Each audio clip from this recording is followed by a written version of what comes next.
Le merveilleux projet de Dieu a malheureusement été contrarié par l'irruption du péché dans l'histoire.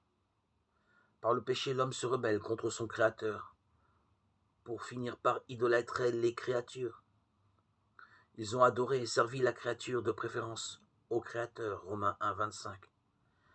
Ainsi, l'être humain ne se contente pas de souiller en lui-même l'image de Dieu, mais il est tenté de l'offenser aussi chez les autres, en substituant au rapport de communion des attitudes de défiance, d'indifférence, d'inimitié, jusqu'à la haine, homicide.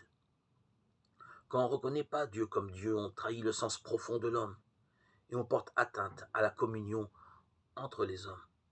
Dans la vie de l'homme, l'image de Dieu resplendit à nouveau et se manifeste dans toute sa plénitude avec la venue du Fils de Dieu dans la chair humaine. Il est l'image du Dieu invisible, Colossiens 1,15.